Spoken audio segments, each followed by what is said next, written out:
At this point in the afternoon, we'd like to welcome Kyle Knauth.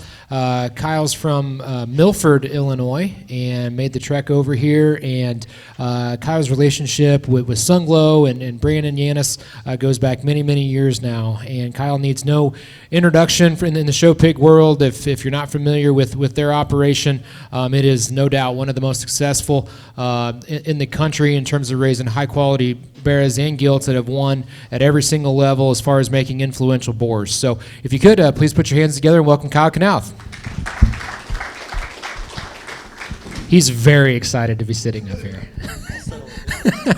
All right, I'm going to come join you over here too. So Brandon, if you kind of want to kick it off a little bit and maybe talk about the history that you guys have kind of built around the Sunglo brand and how you guys have kind of worked together for the last, 10 years-ish or so now, and obviously relationship stems back even further.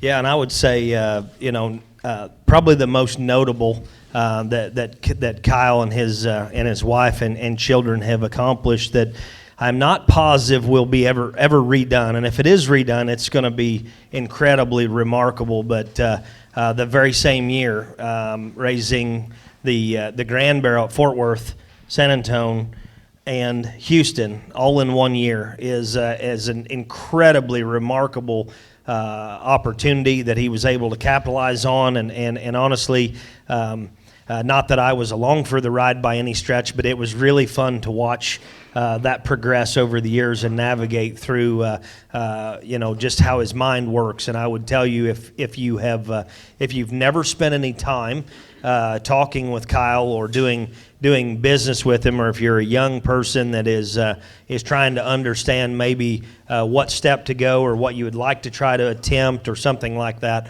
I think a very incredibly and remarkable mind and mentality about how he goes to do something and accomplish something. I've probably had maybe not exactly the front row seat, but I've had an opportunity to watch that over the years, and it's been really interesting to see it take place. And so I guess as we start off and before we probably get down that path, I mean, our history together goes together for a long time. I mean, heck, we grew up in the same state, showed together, and did those kind of things. Went to a lot of the same schools as we finished our collegiate careers. And at one point in time, I think I was even your coach at one point in time for a short period. But anyway, we've done a lot of business with a lot of the same families, and had opportunities to have pigs in similar barns where we fed a lot alike and did a lot of things over the years. And so that's fun to talk about as we get through there, and we'll get deeper in the weeds on some of those things as we navigate through there. But I guess first of all, I come from a smaller operation than what Kyle does, and if he wants to go into the history of how his operation's grown over the years, I think that'll be fun too, because I think things have changed a lot over Knauth Showpigs in terms of size, scope, maybe just your goals from a marketing perspective and those things. But as you walk through current day protocols as you're feeding babies, I guess, we talked a lot about generalities and how things set up in there. Tell me a little bit about the day-to-day and how you put the products to work, just from a broad stroke standpoint, if you would. Yeah, no, I'm glad to be here. I'm very comfortable, as you can all tell. The pre-starter, I'll go through our normal regime, I guess, and within any normal regime, we have different phases that are different times of the season or different times of the year or different times within the same season that we change that up. But typically, we use pre-starter at roughly day 10. We love that product. We creep it on the mat in every crate, and the pigs, they nose around on it. And some of it, I mean, we waste it, they spill it, but it gets them used to a product like that that they can be familiarized with it when we do wean them. We wean onto pre-starter, and I'm not big on reading or adhering to any sort of rules or guidelines. To be very honest, I put enough feed in the feeder for a handful of days so that they don't run out, because Brandon was that is very important, what he was speaking about earlier. But then I want them when I switch them to starter is when I walk in the nursery one morning and I'm like, man, they ate a lot overnight. That is when we need to get rolling onto starter because they will start taking too much of that pre-starter in and maybe get a little loose, or it'll be a little rougher transition. But that's how we do it. Then I'll leave them on starter pellets for a couple weeks, maybe a little longer, maybe a little less. I don't know. Depends on what day, how I'm feeling, or how everything's by my eye. Honestly, good. Real quick, so what were some visual indicators for you? Like, so some of these folks can say, like, Yep. like you can walk in there and say, like, okay, I know these are ready. What Yep. is it that you're looking for to see? Yep, I mean just a general feel on the pigs, and their eating and their water intake is increased as well, and both play off each other, and just there's really no at that stage there's no out of bounds or being too wide or too much at that stage. We talk a lot about. If a litter doesn't wean great, or if they were weaned a little younger or a little smaller, you can leave them on a little longer. That's great. Yes, I will do that. But sometimes I feel the sows that do a tremendous job, honestly, especially in my land race, those pigs maybe need some pre-starter a little bit longer because they have that, I call it, they want mommy. They actually go backwards harder than anything. So we'll leave them on that pre-starter just a little bit longer too. But the biggest thing is I walk in there and I'm like, man, they ate, they consumed a lot since the last time I was in here or since last night. And then I'll get them switched to starter very quickly. And then I leave them on starter, like I was saying, for 2 to 3 weeks. The way the industry's kind of changed, or the way our business model has changed in terms of our size and scope, I do feed an 803 pellet in the nursery phase most times because we're typically having a log jam of pigs in our flow because we start farrowing earlier than needed, and we sell them probably earlier than, or sell them older than a lot of folks do. But we'll leave them on 803 pellets until we get to the chip barn, and then that's when we can really assess them. My type of pig, I don't know, I'm just maybe inept to a degree. I don't try to evaluate anything in the nursery other than health, basically. Now, if they're running around and they're all muscled out and way too much, I mean, make sure you're backing them down. But I mean, we're that 2 to 3 weeks on starter minimum, so they're rolling, and then we'll go 803. And what I do love about the starter at 803 is there's no visual difference in like their appetite. I mean, it's the same dang product, except for there's less bean meal and more corn in the 803 as opposed to the starter. So they really don't see a difference. They keep eating it. They keep consuming. There's no transitional phase. They just maybe go skinny up just a little bit compared to where they were at, which is great. And then when we get them to chips, then we really start evaluating where we're at that day. And then we start thinking about where we need to be on sale day, which for me, the way my mind works in terms of the way we sell a majority of our pigs in the spring, our sale day is the day that Walton shows up and videos are sets for the online sales or the live sales. That is in my mind, that's our sale day. That's when they have to look the best, because that is when the highest number of people see them. Like if we sell 100 pigs on an online sale and they go to 100 different buyers, I'll bet only 25 to 30 of those buyers actually saw the pigs in person. So they have to look the part on videography day. So then we can go a lot of different avenues. Sometimes we'll leave them on 803 pellets for a while. Sometimes we will, we've transitioned over the years. And I don't know how far Brandon wants me to go before as I ramble, because I can ramble about pigs till dark tomorrow. Brandon and I have a very good relationship, and a lot of things come out of our conversations or my questions or my my failures at the farm, just trying to figure out how to best maximize our pigs' genetics. And it's not just about putting feed in front of them, it's about putting the right feed in front of them at the right time. That is the absolute most important thing. Did we get that? Was that a good sound bit? Okay, good. Just making sure.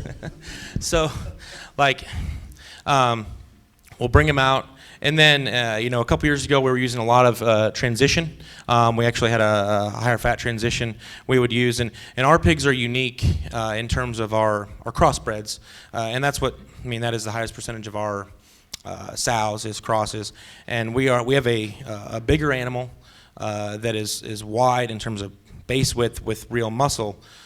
So they kind of defy some logic at times, but then we've got to get them fleshy enough. So we're trying to.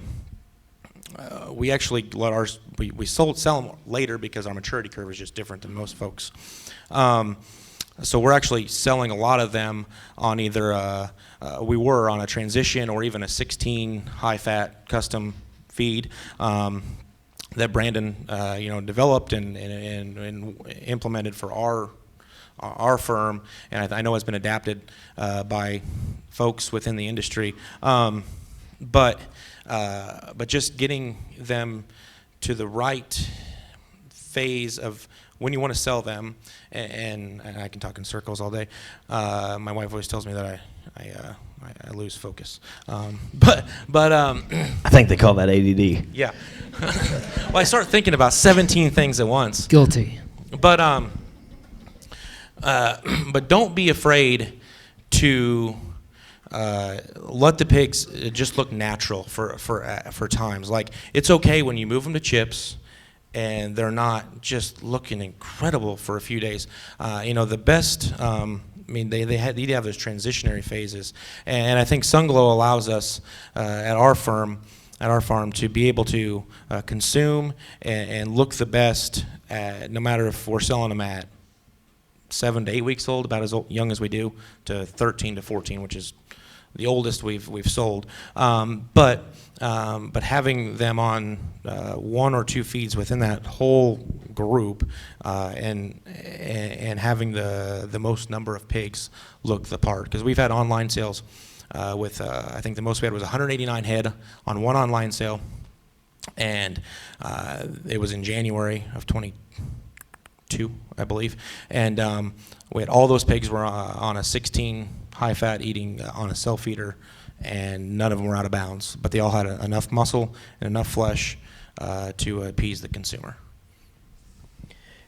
And I think that's interesting and a great broad strokes overview of kind of where you're at. And I want to get a little more granular, I guess, in maybe some specific scenarios and or just from a production standpoint. I know we can all do some different things. I know that the size and the scope of an operation will change a lot of things. I know that, you ground a whole lot more pig feed 5 years ago than you do today. And so I think that's something also that as we talk about maybe, you realize that your time is better spent somewhere else in the farm rather than having the tractor and the grinder going. And so that's how we're still able to keep that relationship, but just the feed manufacturing portion of that maybe looks a little bit different.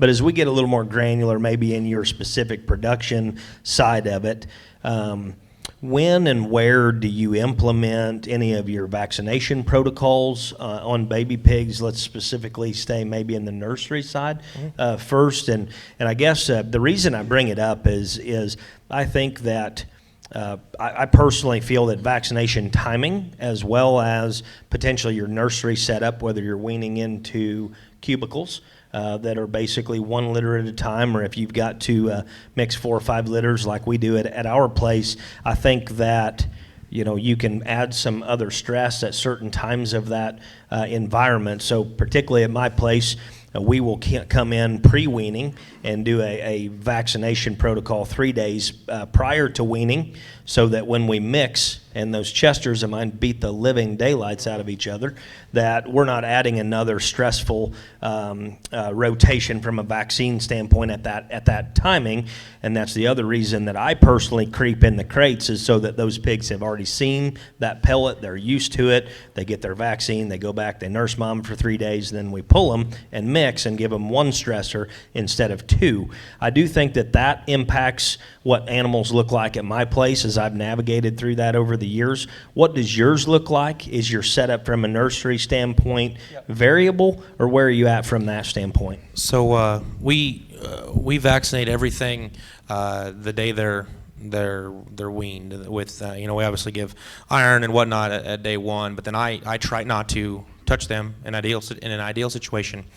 I don't touch them again until weaning day, whether that is at day 15, 14. We've weaned a couple. Had to wean a few groups in the summertime at 2 weeks old, and then on up to 21, 22 days is about as old as we wean. But we vaccinate with I think we give them 7 shots, vaccine/antibiotics on weaning day, and they honestly and we'll therapies them as well if we're mixing them. And from your nursery standpoint, I've kind of I'm not the rust guy by any means in buying used equipment, but I have become known to find a good deal on a nursery. So we have all 3 types of nurseries. No free ads, by the way. We have the little cubicle deal that's like a 4x4 with the feeder as part of the front gate, and there's like 20 pins in that nursery. And then we've got the big nursery that's got 10 pins that you can hold about 25 pigs comfortably in there. And then we've got my probably ideal setting is a 14 pin nursery that's got they can hold about 15, 16 pigs. So we've got all 3, and we honestly see differences in the way that they come along and how quickly they come along in all 3 nurseries, and we do treat them just a little bit differently. A lot of this is, I kind of talk in circles, and so everything's second nature to me. I don't even think that I don't even realize I'm doing stuff as I'm doing it and adjusting. But we therapies if we mix any of the litters together, and that's helped a lot with crinkled ears. And we kind of were at one point a couple years ago known as the place that had more crinkled ears than anybody in the country. There were people that didn't have. I was baffled that they didn't have those, and I was like having 10 per every 100 litters or something like that. It's just from them fighting. But in the cubicles, we won't need to use, they'll get ready that much quicker. Maybe we'll move through the starter phase a little bit longer or a little bit quicker on to 803, and then honestly, in the cubicle, we can switch to a meal feed if I have to leave them in there a little bit longer, because it actually flows that much better. So I could do like an 803 meal and get us a little more flesh, a little more chub in the mid body a little bit quicker, and they do grow exponentially faster in the cubicle. So I will try to use that nursery as we are hitting a stage of the season on weaning maybe a group of pigs that I need to get ready that much quicker to sell them just a week younger or something like that. A week to 10 days, I think I try to utilize that nursery then. The first group does not need to go in the nursery because they're so old when they get sold no matter what. They would be 170 pounds by the time I sold the darn things.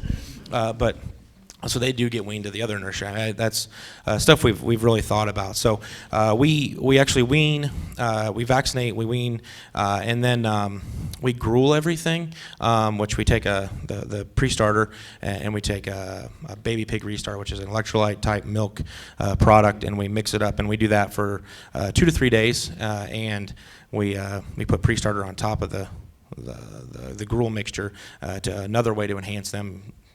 Finding the feeder and finding that dry, hard product.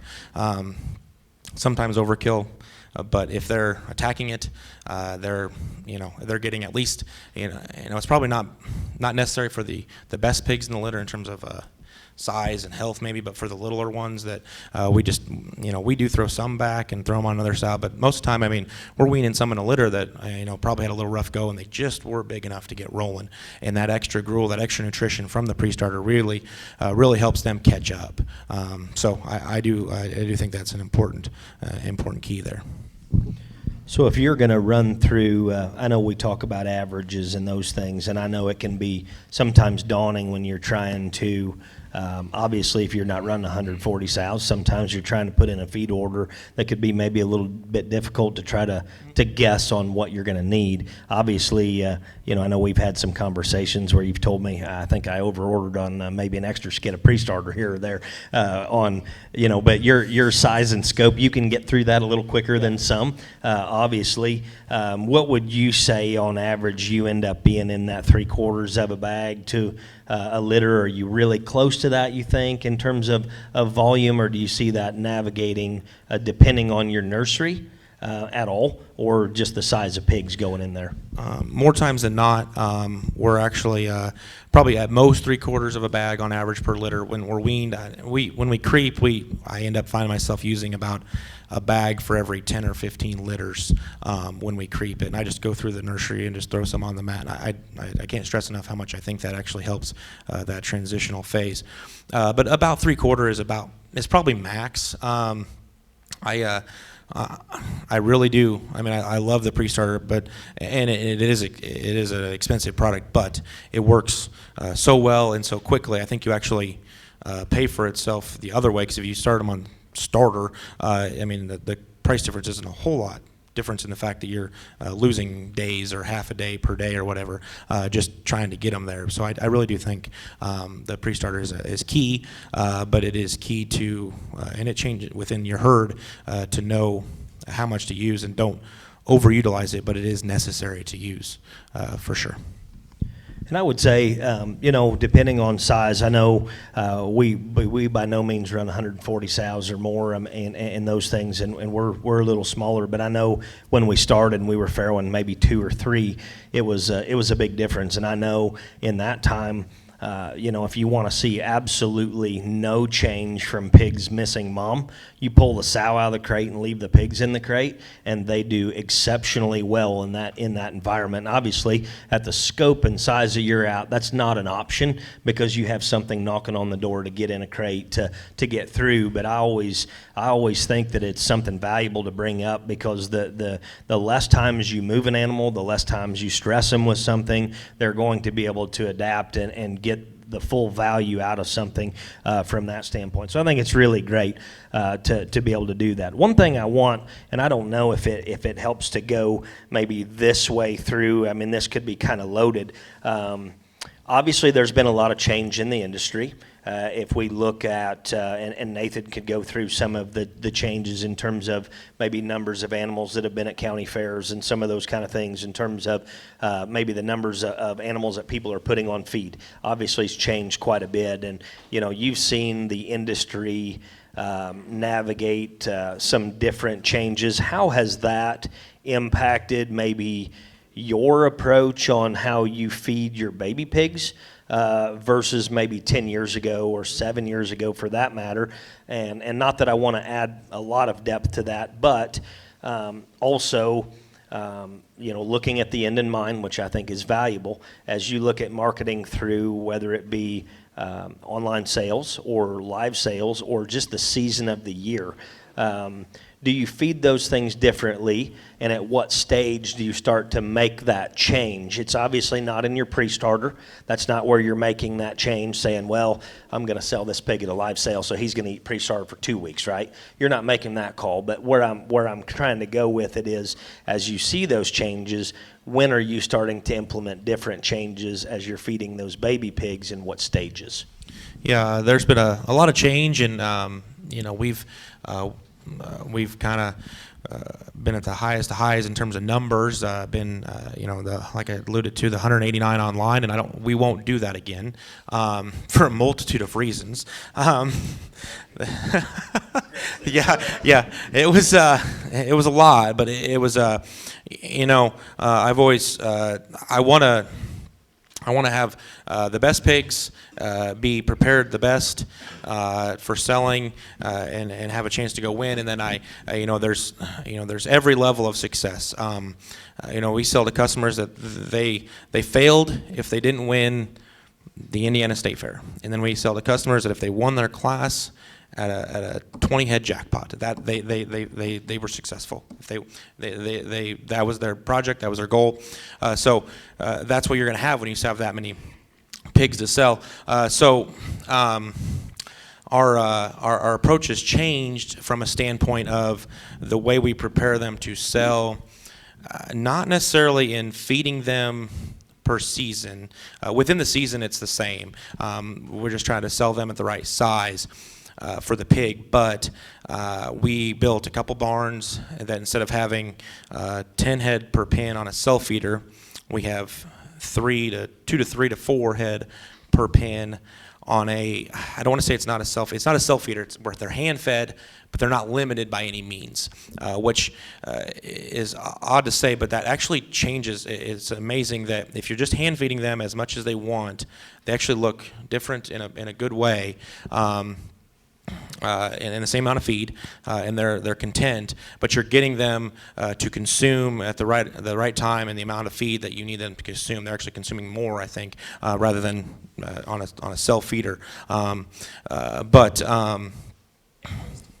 wasting much less. And the only people that don't like it are the help at home that has to clean so many pens. We get them before a sale.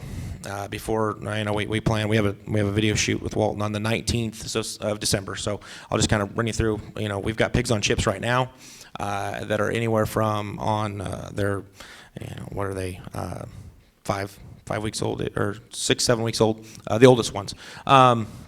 But we will, they're either on an 803 pellet or an 803 custom, and then we'll take them on, and then they're getting switched. Everything will be on the 803 custom meal.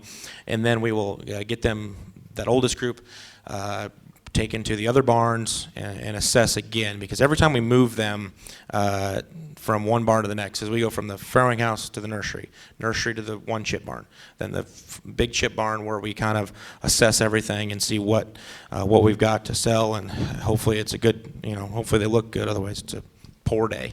But then they get handpicked to go to the sale barn. And then we just give them a few days in the sale barn to really get their legs underneath them, and it's just a whole new environment. I mean, they had to learn everything about the noises and the waterers and the feeders again.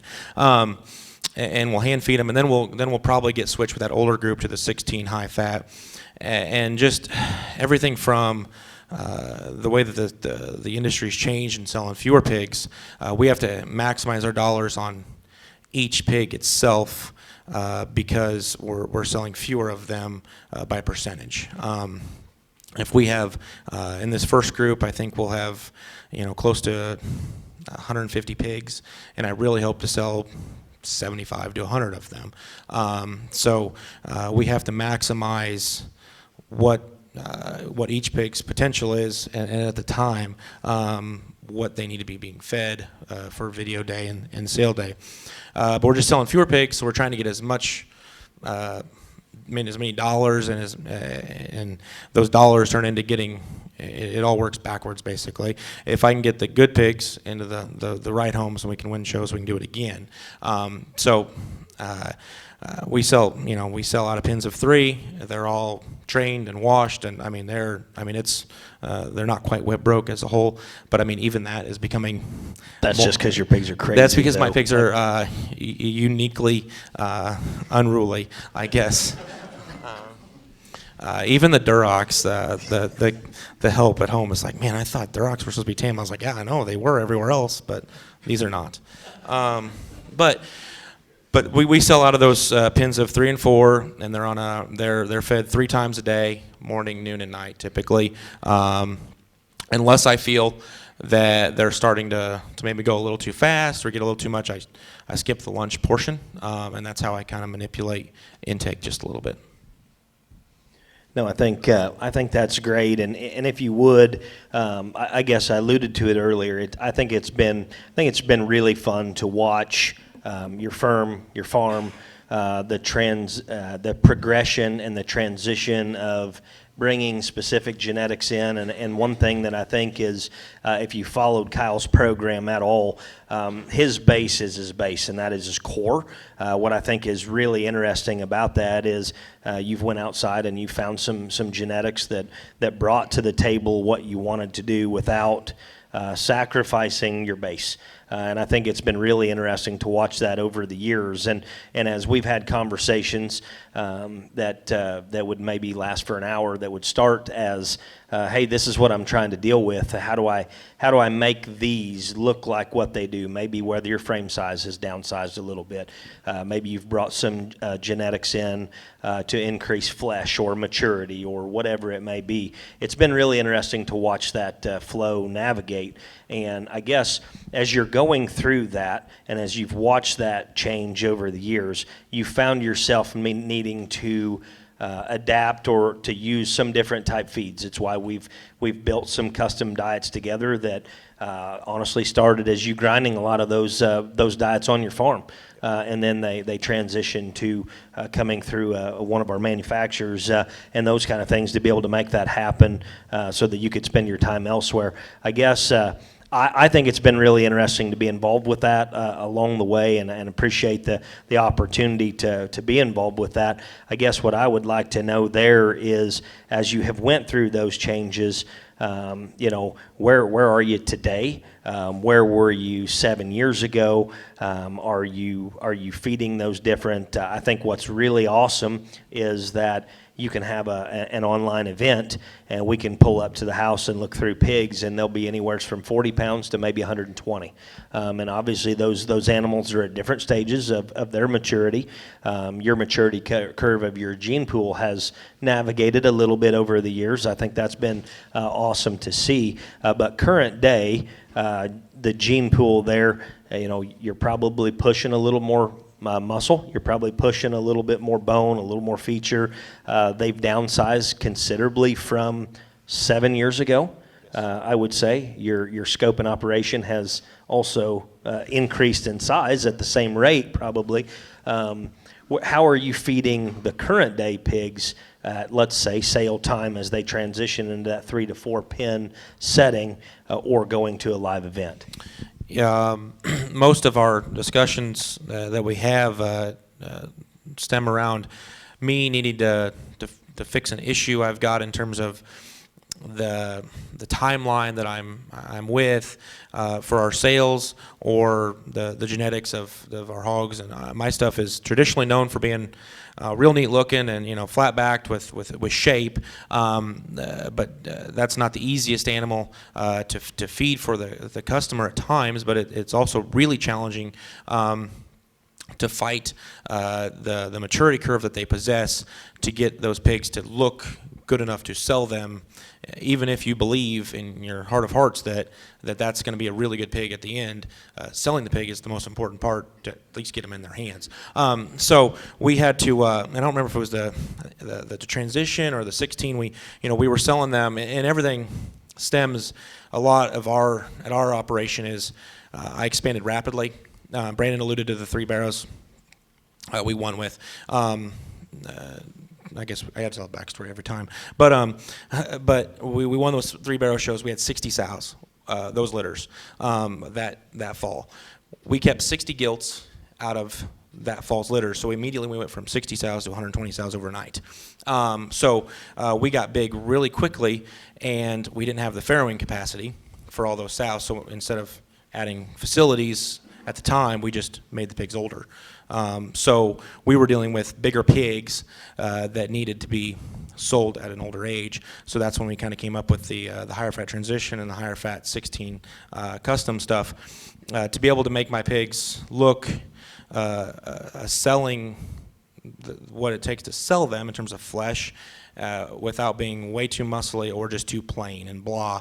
And honestly, that 16, and I mean, you can use the feed if you want, but the 16 custom high fat is the best feed I've ever fed by some margin in terms of utility.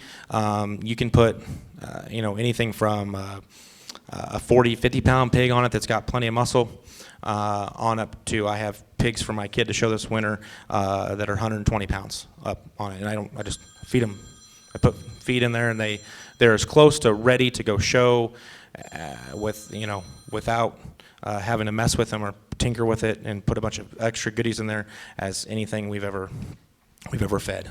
This last summer, a lot of the pigs on the backdrop or whatever, they were fed that until they were almost 200 pounds, and then it's time to go to work and tinker and stuff and whatnot. But leaving them on that feed has really changed our game in terms of getting the number of pigs ready. And then now, in the last year or so, using some boars that are, we all have to push the limits. And I can be sometimes a little stubborn and don't, genetics play a large part in the feed. And sometimes I'm behind on stuff because I don't use very many boars. On 120 cross sows, I'll use, I don't know, 6, 7, 8 boars max. By some, no more than that really.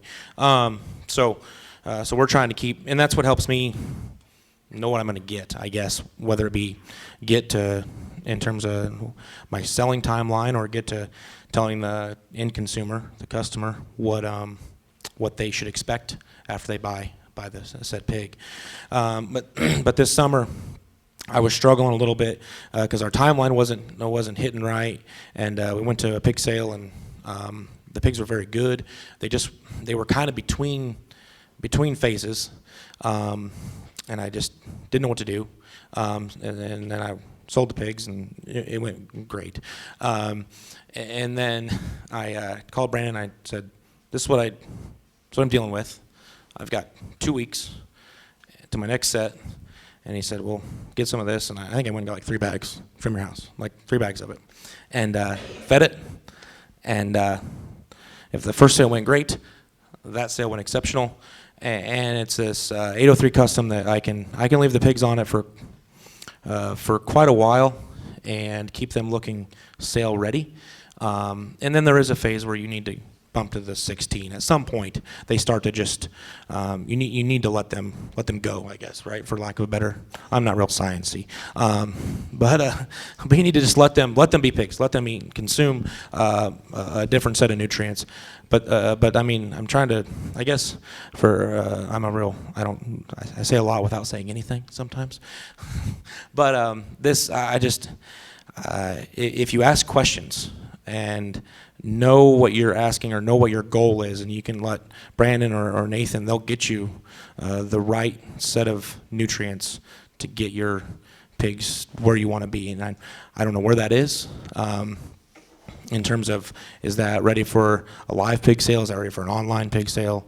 Whatever. But getting the biggest group ready, like anywhere from 20 head to a 70 head pig sale with minimal feed and minimal messing around with it or adding more ingredients. I mean, it can all come in a bag.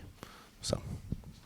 No, and that's fantastic, and I think what Kyle's talking about is honestly a diet that I'd put together there, kind of for personal use, honestly, with some of my pigs, and I'll remember it. It was right before I went down to State Fair. I think you were already there, and we were going to pass each other, I think, essentially, and I basically threw 3 bags in your truck, and you called me the next day and said I need more.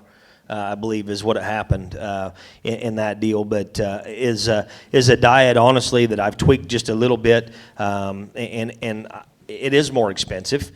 So it does track more expensive than what 803 does from a cost standpoint, but again, it does fill a void on higher end type animals that you feel have the opportunity to maybe fetch you a little bit more of a dollar, and at that point, you're talking to trying to feed them to the nth degree rather than just hit them with a broad stroke. You're talking fine line and those kind of things, and so at that instance, if I remember right, you were kind of on some size of pigs that were in between stages on maybe whether they needed to be onto a grower type feed, and what happens when we go to a grower type feed. So I know in that first sale you had told me you were blending some pigs on like 2/3 of 16 and 1/3 of 803 to keep them bloomy enough, keep their shape right, and those kind of things. And if I remember right, what you were dealing with a little bit is when you put pigs on a grower feed, they stretch, they grow, they frame. That's what they're supposed to do. That's what the feeds are designed to do, is they're supposed to grow.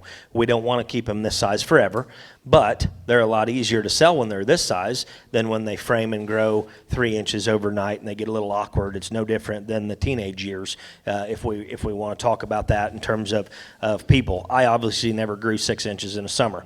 I'm small framed, short, but I have buddies that did, and they got really uncomfortable, and they struggled physically from just a mobility standpoint. They looked uncomfortable, and so put on top of that an 18-hour ride to Texas. That's hard on animals when they miss nutrition, which is not valuable. Out of feed instances are not good to a baby that needs everything given to them. And then you're putting them on a grower diet, and they frame and they grow. And then you're traveling. All of those things compounded to some negative effect that you were seeing probably at that point in time on those animals growing a little bit. What were you able to achieve with that feed in that next group of pigs that you went to sales with, rather than a similar type effect on the sale prior to? Yep. So the next sale, I think, would have been right at 3 weeks after.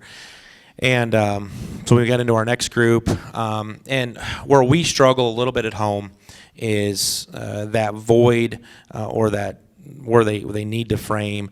And it's all timing. But the 803 pellets or meal, whichever one you want to feed, I can only stay on that for so long. I have a lot of buddies that have, especially if you're doing some breed hogs that don't have quite as much muscle, you can leave them on that, and you can sell a lot of them on that, and that's great. But where we're at from an age standpoint and a maturity curve standpoint, we really need to get a little further along in the program. But there was just a little bit of void from a just keeping them ready. So that first group, when we went to the 16 high fat, we just didn't have quite enough time. I bet if we had another 10 days, 2 weeks, we would have gotten there, because we've done it a lot, just gotten there. But when we moved them to the custom 803, they stayed the same in terms of frame size, and they fleshed and they bloomed in terms of both flesh to the eye and then bone, and they didn't stretch, didn't frame as much, and we were able to haul. And they just and they still consumed well, which sometimes you worry. I mean, we do like a lot of consumption. I mean, I want them to eat plenty, and they still consume very well on it, and they hit that window so perfectly. And moving forward in that season, that was what we did. And there was a few of them that because as we're hand feeding for the summer, we just for the baby pigs, I'll just get to a point where I'm like, we got to go to the next phase, and we'll go to 16 high, and hopefully we have enough time, and they bloom right back up. But they stretch and they frame, and they bloom right back up within a week or 10 days. But that custom 803 allowed us to basically a sale prep, even more so to maximize the potential at that size. So we've talked about this custom 803, right? So Brandon, kind of walk us through what's different about this custom 803 versus what I'll call the standard 803, and then from a manufacturing standpoint, what Matthews can do from a customization for these guys that are sitting around here listening. Yep. So I think that's really interesting, and so Brant, and probably even more specifically Amanda, because she's the one that has to deal with all the invoicing and everything there on that end. But when I have a wild idea, I usually run it by them and say, hey, can we do this? And I'm never told no, generally speaking, as long as I'm not trying to overstep my bounds in my ask. And so what we did there essentially is still utilize the 650 base. So at heart, we're still getting all of the goodies that come in, regular 803, starter, anything like that. So we still utilize the same base. And then We've added in some extra fat, also manipulated the amino acid ratio just a little bit, and brought in some different sources of fat ingredients in there to essentially increase calories, but yet keep the base nutrition the same. And that's the real important part. And I believe, what we have noticed. I believe when I made that, it's been, I think, almost 2.5 years now, or right at, when you started doing that for me specifically. And honestly, to fill a void there, I'd already used this in my program here for a couple years, and for the exact reasons that Kyle had made mention is, as I mentioned earlier, we do feed starter pretty long in the nursery, and we have some that come out of the nursery that need to calm down. We do all purebreds at our place, but I promise you there's some of my Chesters coming out of the nursery have more back than most 280-pound show pigs do, I would say, in terms of muscle. And so you can imagine on 3 weeks of starter, they're squeaking a little bit to a certain point. And so I needed to develop a product essentially that would allow those animals to calm down, but yet I was still keeping the goodies in there to keep them smaller and sale ready, so that when people came through or we took them to live events, that they were still they still had that look that they were on baby pig feed, because we didn't need them to grow and stretch and frame and do all those kind of things at that juncture yet. And so we made this this custom deal, and I believe that it just said Yantis Custom 803, I believe, is all it had said here, and it's been a product that has worked really well. That's what I brought to Kyle there, honestly, as we passed kind of around State Fair time, and I would say that is the product that I specifically use following the nursery phase at my place. With raising purebreds versus crossbreds, my percentage of pigs that I can sell is much lower than what Kyle's is. We don't have particularly in our state, there's not a county fair market, to be honest, at all. I mean, so the people that are calling me to buy a pig, they are calling for a pig that can be competitive at their state fair or competitive at a national event. So I cannot sell 90% of my pigs that are born. We're focusing on the upper 25 or maybe 30%, and so at that, I'm not necessarily worried about cost as much on those, other than to try to achieve the look that I want to achieve at that portion. So I would say I don't know that product is a be-all fit for every single animal, but I do think in some cases, if you're struggling with maybe that sale window being a little bigger, or you need it to be bigger for the size of pigs that you're offering, and those kind of things, that product can really fill a void in there as we navigate through that. I've never asked Brant to make less than a ton of that ever. That's always what we've done, and I assume that that's still the same. I mean, that's not breaking any bags or anything on that product. So if that is something that you guys would like to try ever, it's not floor stocked. It would be a custom order, through here. I personally medicate that with Mecadox at my place, because I run Mecadox in Chip Barn. But again, it cannot be a dual purpose feed at that juncture. It can't dual purpose on big hogs at the end to feed them with Mecadox as a medication, and those kind of things. So I do want to bring that out. That is something from a custom standpoint. I think it's been really interesting to navigate through those changes and how you've gone through things. Is there anything else from a management standpoint that you feel has been really crucial over the years? Even the smallest thing, it doesn't matter. If there's something that you want to leave them with, anywhere from a Sunglo perspective, but I've really enjoyed an opportunity to sit alongside you. Honestly, it's been really fun for you to involve me in your operation. Honestly, it's been enjoyable, and like I say, I never felt like I had any real big part to do with your success, but it was really cool to see you be able to accomplish a lot of things and still continue to accomplish those things over the years.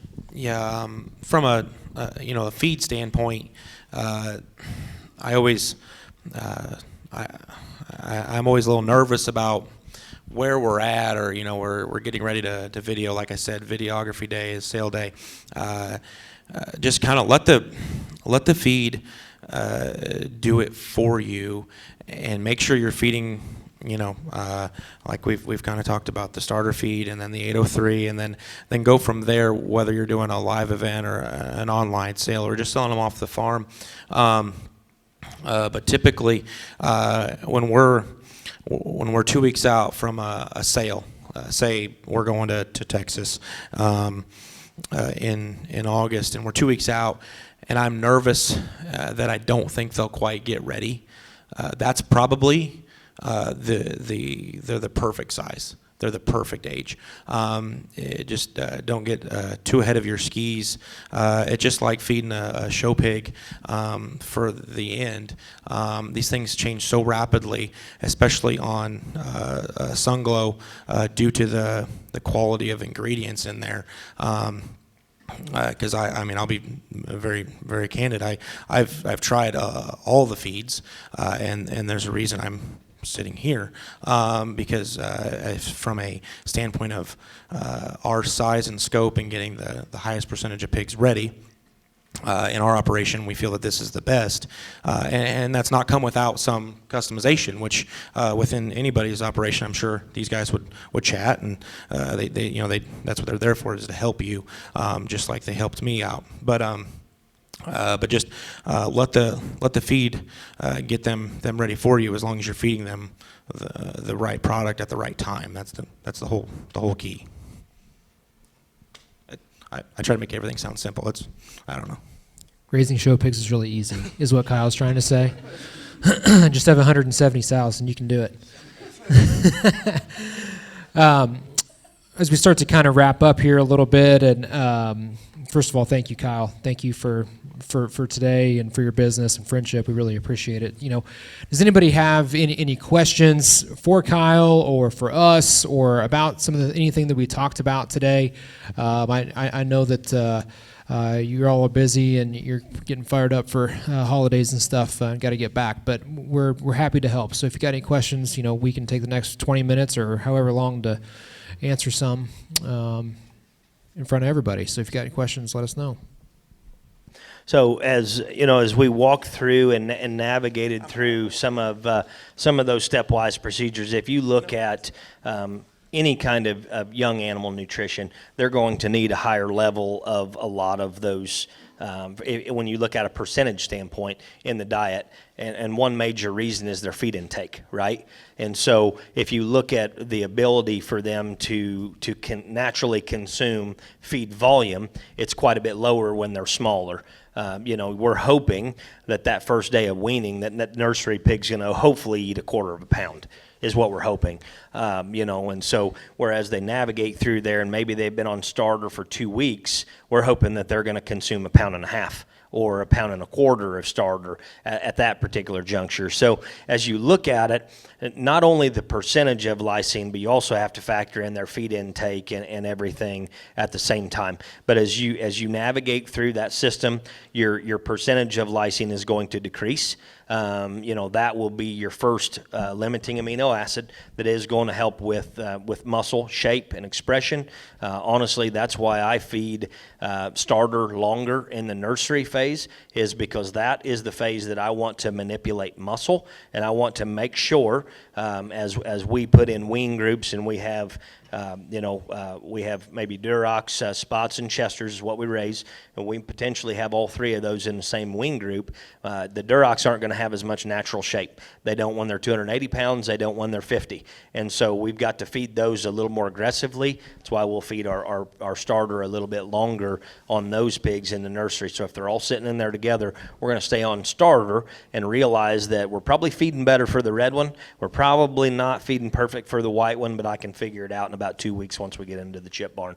But as you navigate through that, you're going to read higher in terms of lysine on your earlier type feeds, and then the pig requirement is going to stay similar, but it's going to drop as they get heavier in weight. But also you have this almost as cross axis because their intake is going to go up. And so then they start looking at it more of a grams per day per head rather than just a percentage in the tag. But that's where you're going to get your muscle, your shape, and all those kind of things. And what I would always tell you, if you want to get in the weeds on aminos, though, there's a lot in there around the ratios of certain amino acids to the other amino acids in there. They're not always listed on the tag, but there's as much involved with the correlation of amino acids as you navigate through even methionine, threonine, cysteine, all those kind of things as you navigate through that. You can get in the weeds quite a bit on that, but you can change quite a bit of visual expression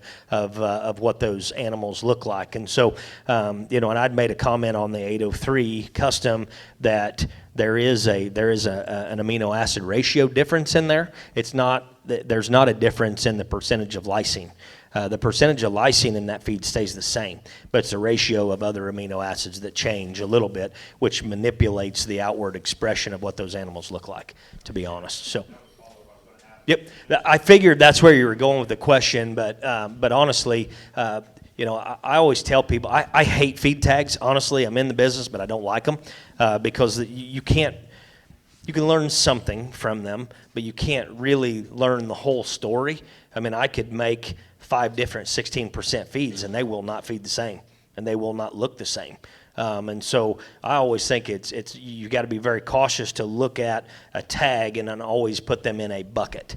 I think you really have to kind of get familiar with what they will individually do, but then as you look at, all feed companies are going to have a different bias on where they feel a amino acid ratio should be, or the digestibility of certain ingredients. There's going to be a very big difference from company to company based on where their bias would be in that department. So they're all going to feed just a shot differently throughout there, but the big thing is there's always going to be a factor of feed intake as well, which is going to be huge. And I would tell you that the higher something is formulated in terms of the density of a product, as well as how accurately it is formulated for what the specific pig needs from a digestibility standpoint, the lower their feed intake will be.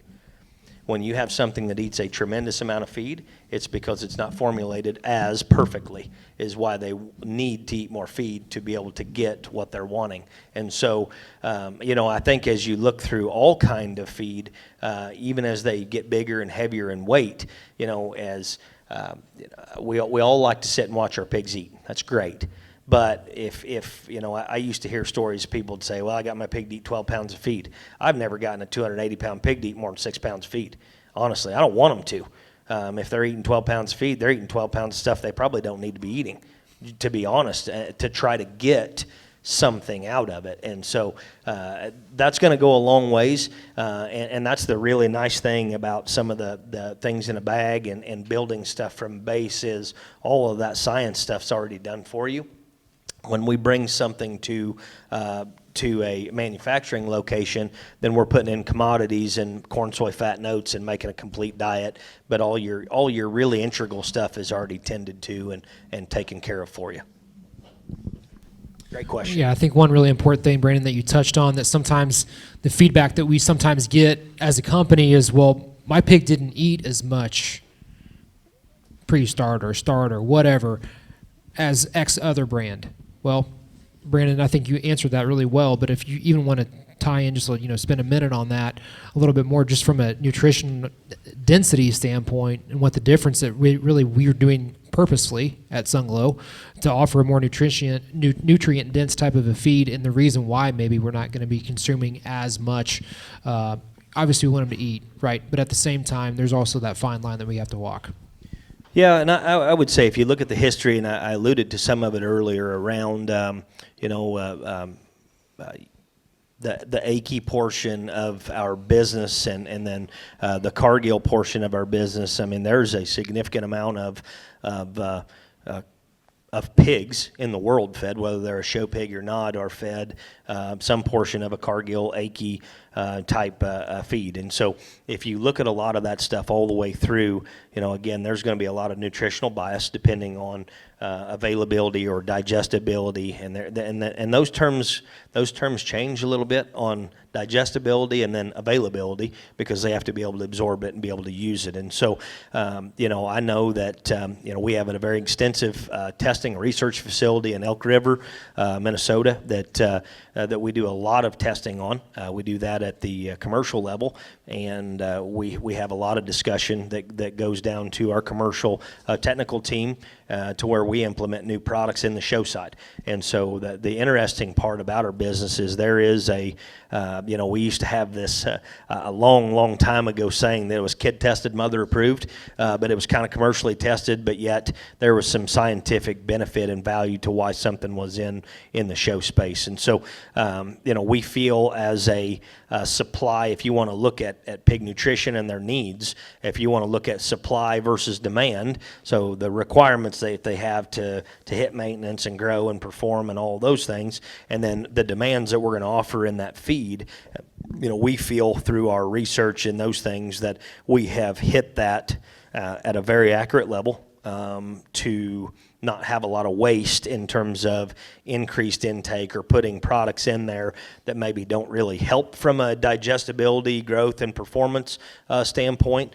And whether we want to look at it or not, I understand that maybe we don't want our show pigs to gain 12 pounds a day, right? We don't want them to do that. But we do want our baby pigs to be able to perform to the way that they need to, so they look accurately, they bloom, they flesh, and those kind of things at the right times to be able to sell. And then we want them to do that too as they get bigger and they go and they grow on. But to basically what that is saying is, as you increase and you maximize the amount of digestible and usable product per pound in a feed, they're going to eat less.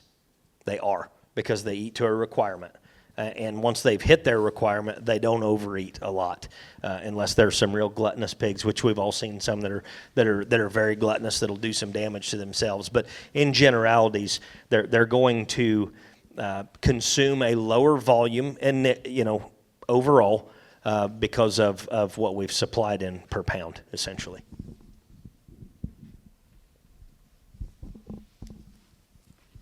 This is for Kyle. When you were talking about having basically 3 different setups in terms of nurseries, when you wean, are you sorting, for example, like you sorting sex, size, or is it just grab and go? Yep, and that kind of depends on where we're, which nursery we're weaning to. But like if we're weaning to the cubicle nursery, we will kind of grab the ones that are behind and throw them in their own pen, and maybe leave them on pre-starter a little longer, gruel them a little longer, or heck, we may even throw one of those little milk replacer type things and try to supplement something for a while if they're that bad off. But typically, most of the time, we just kind of grab them and go, and it's survival of the fittest, and they take off exceptionally well. I mean, they may get thrown to the next group from a selling standpoint, because in the springtime our sales are so condensed. I mean, we're farrowing from basically October 1st through say mid-December for most things anyway, to show in the Midwest. But we're actually, so that's October, November, 2.5 months, but we're actually making a majority of our sales or our funds from January 1st through February 15th. So a month and a half. So we're okay. I mean, what's nice about the pre-starter and the starter is it allows us those pigs to get going. They just may get thrown to the next group within that nursery phase. But no, we just kind of, it kind of is what it is at some point. But the gruel really helps. It really gets those pigs going, and they do catch up. I mean, as long as they're not, I found that a lot of them have an underlying issue at some point. But once they get going, it's amazing what that compensatory cane will do, as long as they're, they have a chance. So. How hot are you keeping your nursery? I keep them right at 80 degrees. I'm not one that's an 87, 88. I will bounce it down. We're not, even though we are a very large operation by size of the show pig, in terms of weight being the upper, 4 or 5% from a size, I'm sure. But we don't always fill the entire nursery. But I'll keep it about 80, and that's a decent. Like weaned into 80? Weaned into 80, yep. And that's with no extra heat lamps or anything. I mean, there's no draft, but no extra heat lamps or anything. There's a mat, but weaned into 80, and I found that that's a pretty good space in terms of, I can wean the next group in 10 days without having that first group needing to be brought down, because say we started at 85, 87, they would need to be brought down, and then the next group, so it's kind of a middle ground for us, and I don't know, it works. It may not work for everyone, but that's where we're at. Kyle, have you seen an advantage on creeping on mats versus feeders?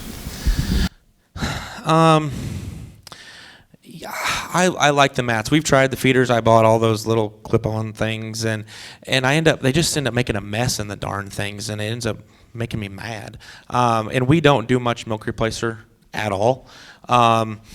We are fortunate to have enough sows that if somebody's not doing their job at all, we end up just throwing them over. There's a few, maybe out of 140 litters, we might replace supplement milk on 1 or 2 litters. But because I find with milk replacer, more times than not, the sow does a good enough job that the pigs don't want it, but not a good enough job for them to just really thrive and roll. So a lot of times I'll just end up throwing them over on somebody else.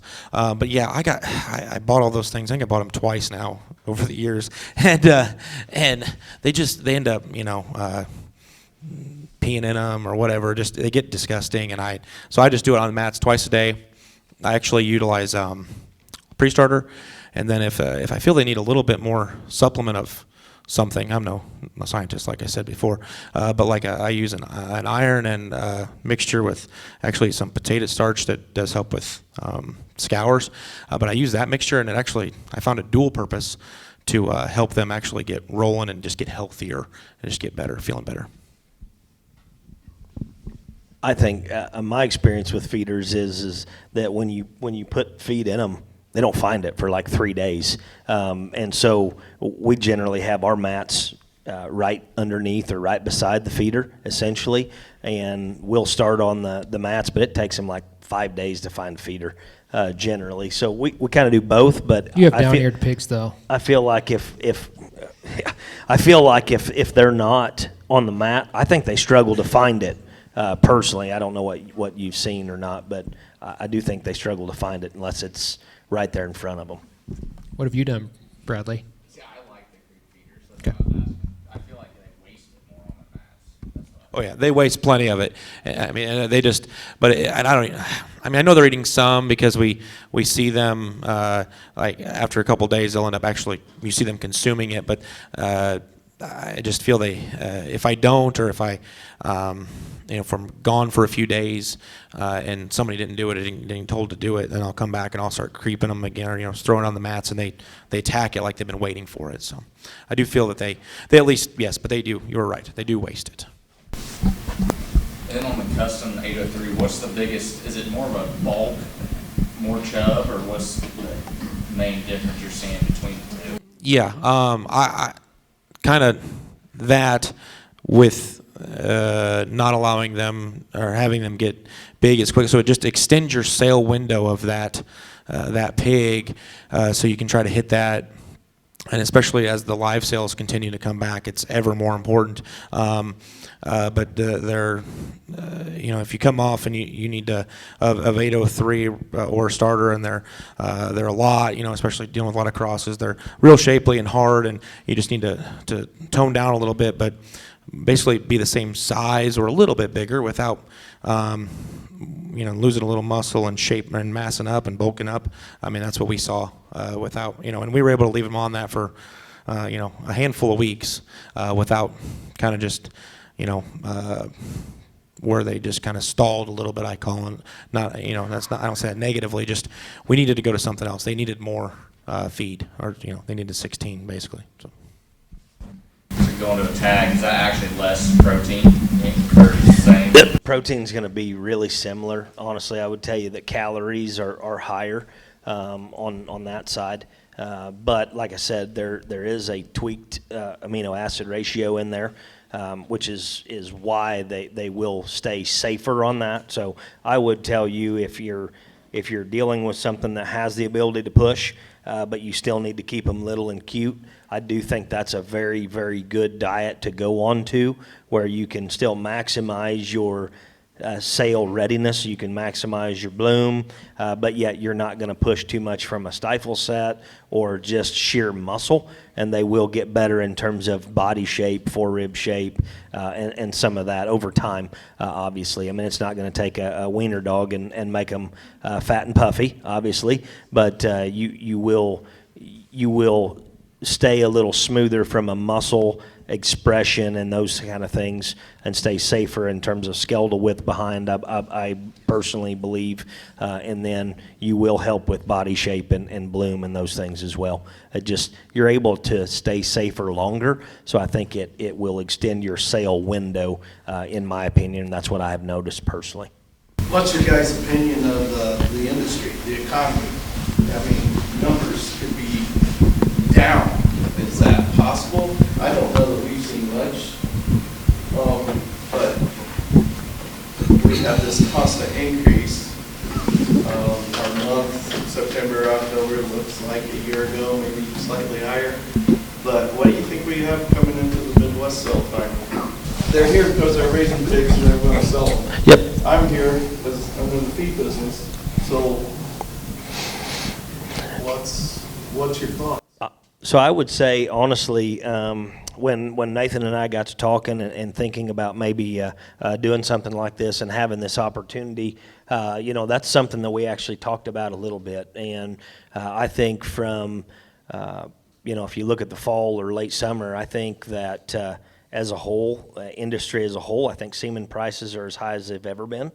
I think that, there's been a higher investment in terms of investment on the pig side in general, from that standpoint, and honestly, that was a little bit of the reason why we kind of dove in to do some of this and have an offering from a discount standpoint. Was we thought it was a nice opportunity to say thanks to people that have been doing business with us for a few years, honestly, but give them a little bit of reprieve from some things, because the business has cost a little bit more money over time. Now, I'll let Kyle talk a little bit around, maybe what he sees or whatever from future sales or those kind of things. But I do think if we look at the overarching, reproductive side of it, I mean, there's a lot more invested in a lot of these sows that are hoping to lay down and have pigs here shortly, or already have maybe at that juncture. I do think that investment per sow has gone up.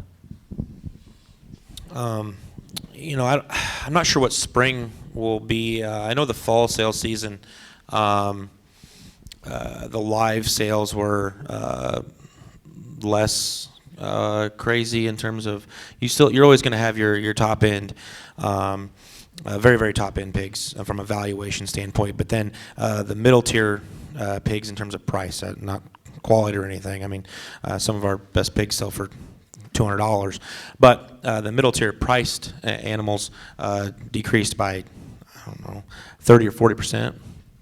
At a lot of the live sales, the averages went down. I don't know what spring will be like. I'd say there'll be a similar number of pigs, and it may be an equal distribution, or an equal number of dollars sold, just a different distribution of that. I mean, as just like the economy, I mean, certain people that want to own an animal, there'll be a handful of them that will try to get that animal and own it at any price point, and then if it backs off enough, there'll be plenty of people that had a budget, and maybe they're able to get more pigs within that budget, or maybe they just had to completely back off and buy fewer. But there was definitely a decrease in within certain tiers of those deals. We still sold probably the same number of pigs, just in a different fashion.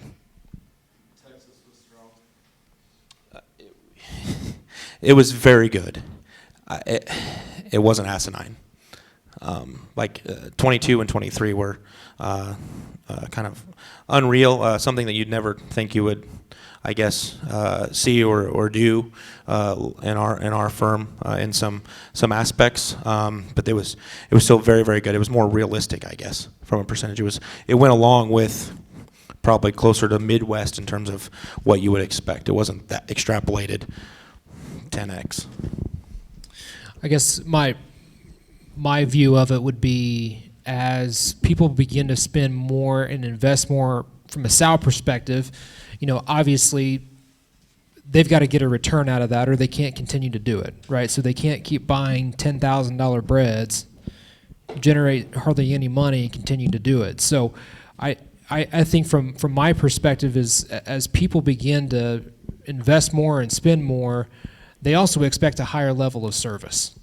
So you as a breeder, it's now your responsibility, my responsibility, Kyle's, Brandon's, all of our responsibilities as breeders now to provide that higher level of service to our customer. Because guess what? If we don't do that, they're just going to go to the next guy that does.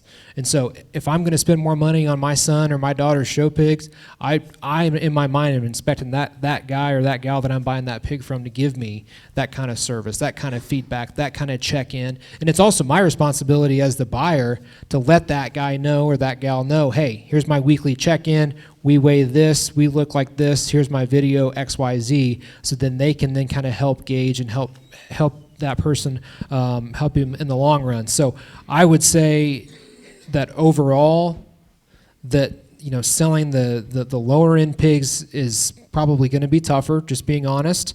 But then at the same time, if you can sell pigs plus a service package, I think you're going to be in really, really good shape, because I think that's really what people want. Because we also have to continue to remember, as time progresses, there's going to be less and less people that grew up on any kind of livestock farm at all. They don't have that real world knowledge. They don't understand when an animal's sick. They don't maybe know when that pig isn't eating, it's because of XYZ, or that pig is sick and now what do I do with it? They just wanted to show pigs. Or maybe their mom and dad showed pigs, but mom and dad had been out for 20 years. Grandpa hadn't looked at a pig in 50 years.